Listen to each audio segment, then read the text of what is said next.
요한묵시록의 말씀입니다. 하늘에 있는 하느님의 성전이 열리고 성전 안에 있는 하느님의 계약궤가 나타났습니다. 그리고 하늘에 큰 표징이 나타났습니다.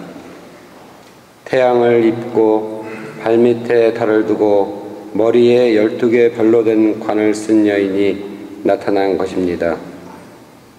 그 여인은 아기를 베고 있었는데 해산의 진통과 괴로움으로 울부짖고 있었습니다. 또 다른 표징이 하늘에 나타났습니다. 크고 붉은 용인데 머리가 7이고 뿔이 10이었으며 7머리에는 모두 작은 관을 쓰고 있었습니다. 용의 꼬리가 하늘의 별 3분의 1을 휩쓸어 땅으로 내던졌습니다. 그 용은 여인이 해산하기만 하면 아이를 삼켜버리려고 이제 막 해산하려는 그 여인 앞에 지켜서 있었습니다. 이윽고 여인이 아들을 낳았습니다. 그 사내 아이는 쇠 지팡이로 모든 민족들을 다스릴 뿐입니다. 그런데 그 여인의 아이가 하느님께로 그분의 어자로 들어올려졌습니다. 여인은 광야로 달아났습니다. 거기에는 하느님께서 마련하신 처소가 있었습니다. 그때 나는 하늘에서 큰 목소리가 이렇게 말하는 것을 들었습니다. 이제 우리 하나님의 구원과 권능과 나라와 그분께서 세우신 그리스도의 권세가 나타났다. 주님의 말씀입니다.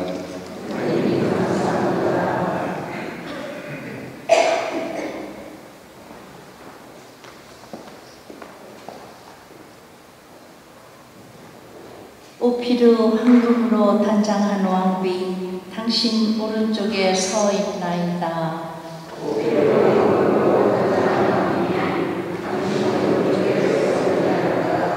당신 사랑을 받는 여인들 가운데 제왕의 딸들이 있고 오피르 황금으로 단장한 왕비 당신 오른쪽에 서 있나이다.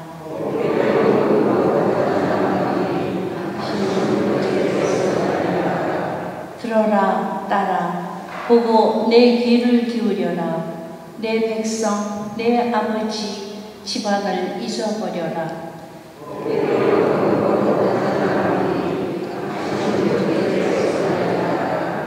임금님이 너의 미모에 사로잡히시리라. 임금님은 나의 주인이시니 그분 앞에 엎드려라.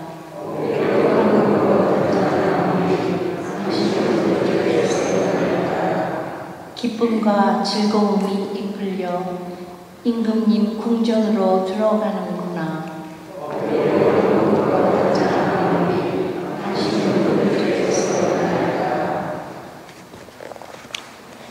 사도 바오로의 코린토 1서 말씀입니다. 형제 여러분, 그리스도께서는 죽은 이들 가운데에서 되살아나셨습니다. 죽은 이들의 만물이 되셨습니다. 죽음이 한 사람을 통하여 왔으므로 부활도 한 사람을 통하여 온 것입니다. 아담 안에서 모든 사람이 죽는 것과 같이 그리스도 안에서 모든 사람이 살아날 것입니다. 그러나 각각 차례가 있습니다. 만물은 그리스도이십니다. 그 다음은 그리스도께서 재림하실 때 그분께 속한 이들입니다. 그러고는 종말입니다. 그때에 그리스도께서는 모든 권세와 모든 권력과 권능을 파멸시키시고 나서 나라를 하느님 아버지께 넘겨드리실 것입니다. 하느님께서 모든 원수를 그리스도의 발 아래 잡아다 놓으실 때까지는 그리스도께서 다스리셔야 합니다. 마지막으로 파멸되어야 하는 원수는 죽음입니다. 사실 하느님께서는 모든 것을 그의 발 아래 굴복시키셨습니다. 주님의 말씀입니다. 하느님 감사합니다. 할렐루야. 성모 마리아 하늘로 오르시니 천사들의 무리가 기뻐하네. 할렐루야.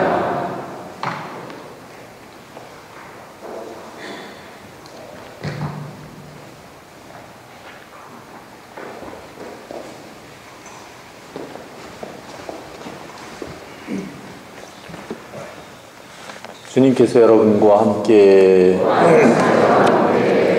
루카가 전한 거룩한 복음입니다.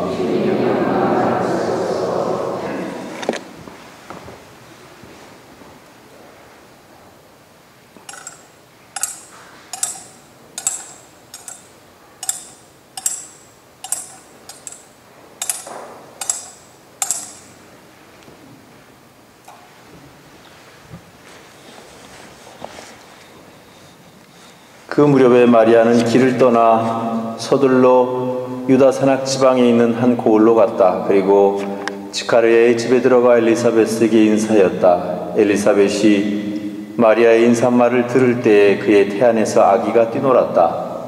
엘리사벳은 성령으로 가득 차 큰 소리로 외쳤다.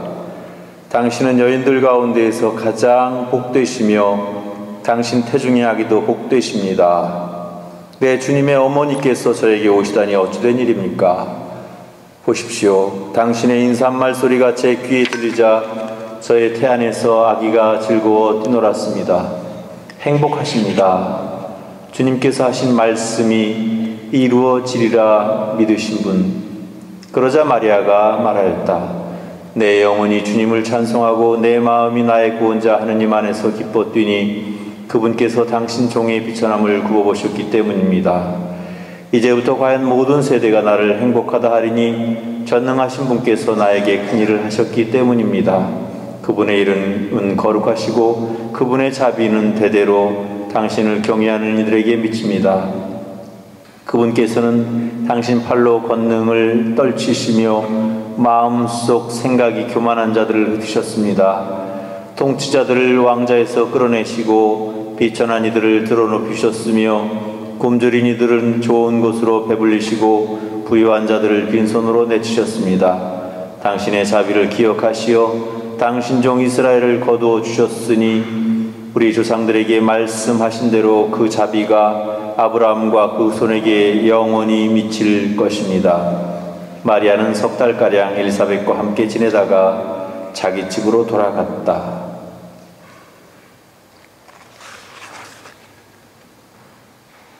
주님의 말씀입니다.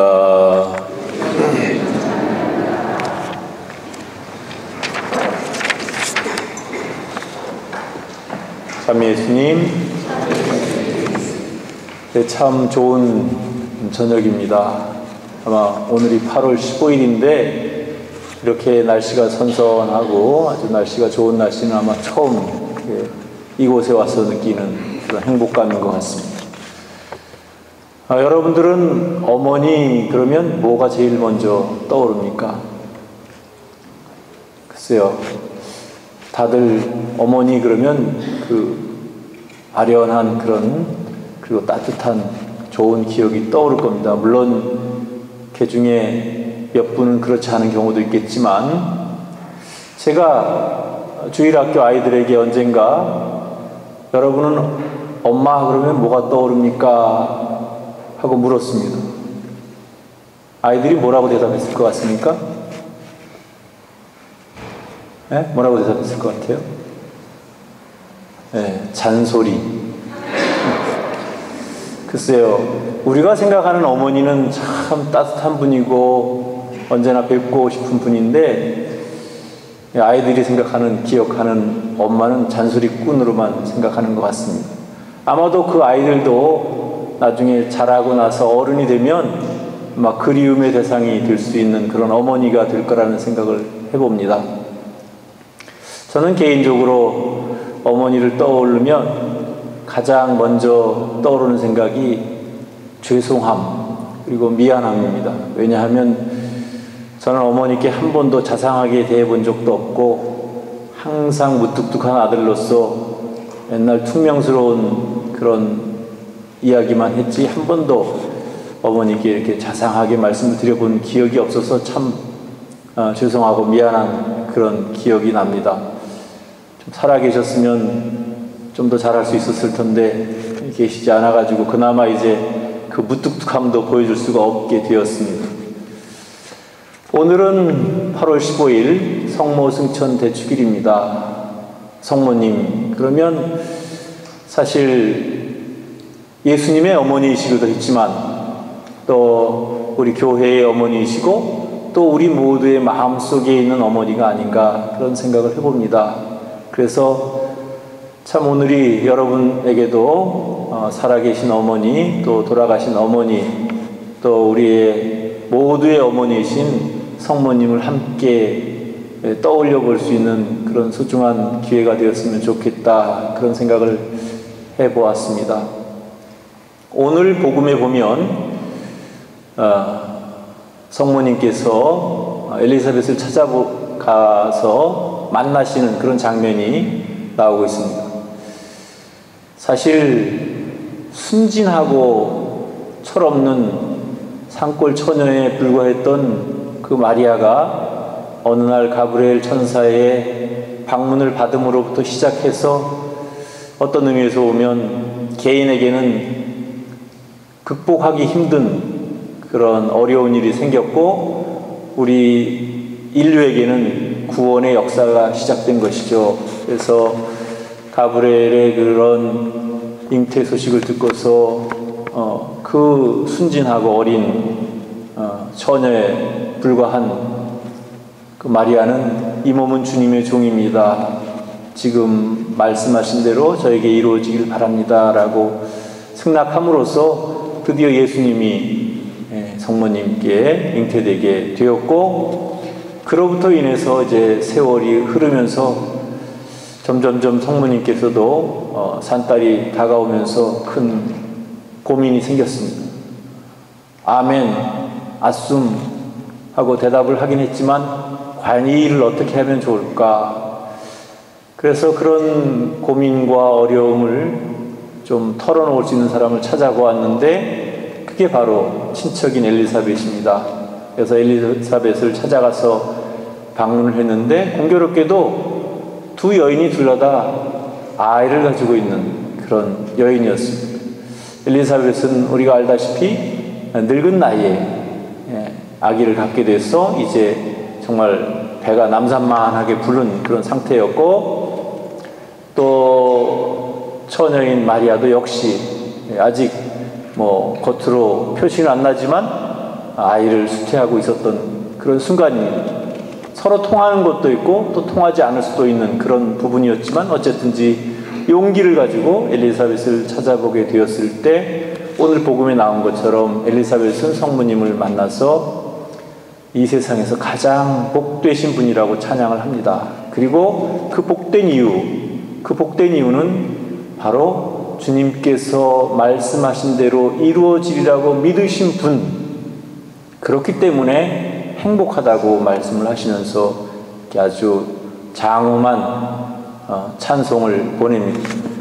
그에 대해서 마리아도 자신의 그 마음을 하느님께 대한 찬송으로 바치면서 이 몸은 주님의 종입니다. 그리고 그 찬송, 그걸 magnificat이라고 하는데 그 긴 노래를 부름으로써 드디어 두 여인이 아주 극적이고 또 아주 어떤 의미에서 보면 두 사람이 동시에 하느님을 함께 찬양할 수 있는 그런 소중한 기회를 만들게 됩니다. 때때로 우리도 살다 보면 힘들고 어려울 때가 있습니다. 그럴 때 누군가 나를 알아주고 나를 인정해주고 나를 이해해주고 또 전적으로 나를 믿어준다면 참 행복할 것 같습니다. 여러분은 그렇게 자신을 털어놓고 마음의 짐을 내려놓을 수 있는 그런 분이 계십니까? 그런 분이 있다면 분명 여러분은 행복한 사람입니다. 세상살이가 아무리 힘들고 어렵다 하더라도 단 한 사람, 정말 나를 이해해주고 나를 받아들여줄 수 있는 사람이 있다면 그것은 이 세상을 살아가기에 충분한 이유가 되지 않을까 그런 생각을 합니다.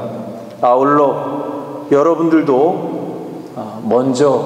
남을 먼저 이해하고 알아주고 이해해주고 믿어주고 받아들여주는 그런 삶을 살았으면 좋겠다 그런 생각을 해보게 됩니다.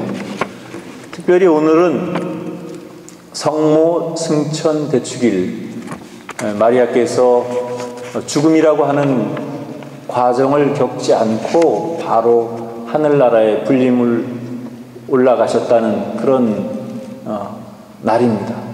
그것은 물론 성경에는 쓰여 있지 않지만 사도들의 전승에 의해서 우리에게 전해져 내려오는 아름다운 이야기입니다.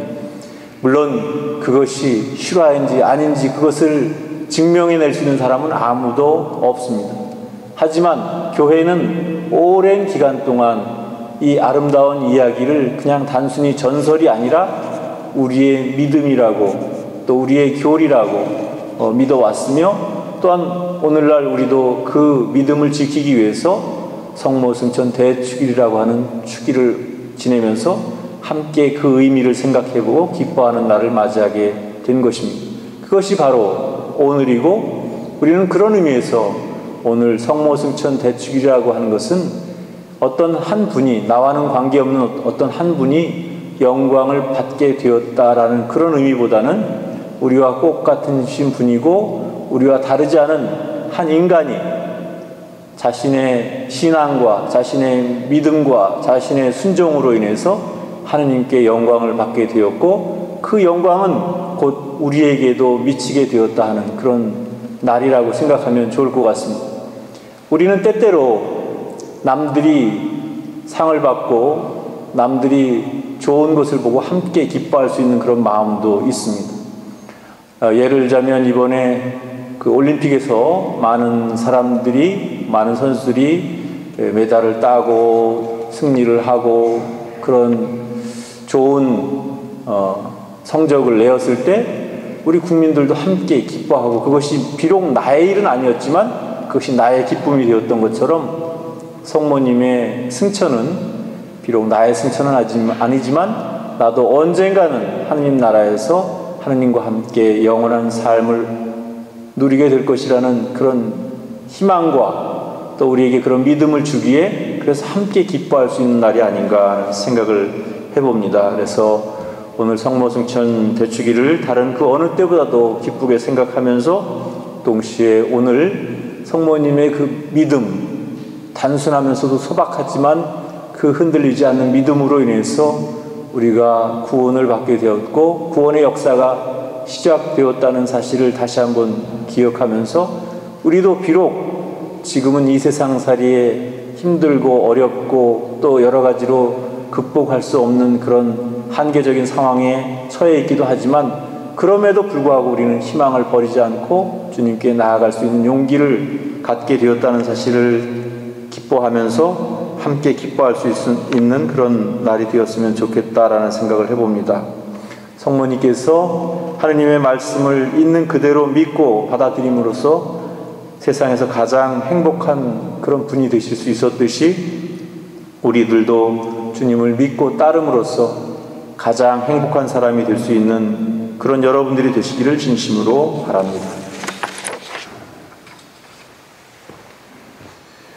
주님, 절망에 빠진 이들에게 자비를 베푸시고 그들이 삶의 의욕을 되찾고 활기 있게 살 수 있도록 도와주시고, 교회의 어머니신 마리아를 본받아 사랑을 실천하고자 노력하는 저희의 기도를 들어주소서.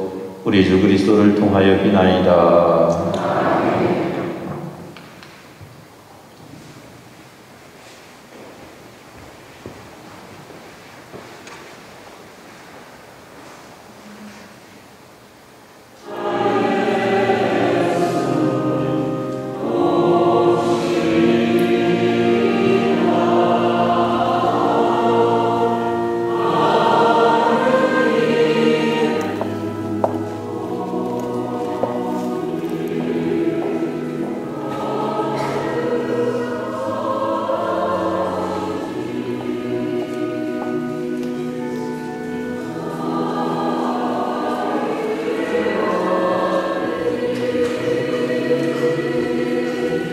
마리아께서 태어나시어 인류를 구원하신 하느님께서는 이 교우들에게 행복하소서.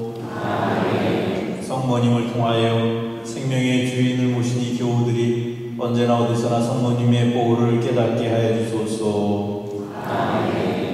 오늘 성모 승천대축일을 지내려고 모인 이 교우들이 영적 기쁨과 천상 상급을 가득히 받게 하여 주소서. 아멘. 전능하신 천주 성부와 성자와 성령께서는 여기 모인 모든 이에게 강구하소서. 아멘. 가서 사랑을 실천합시다.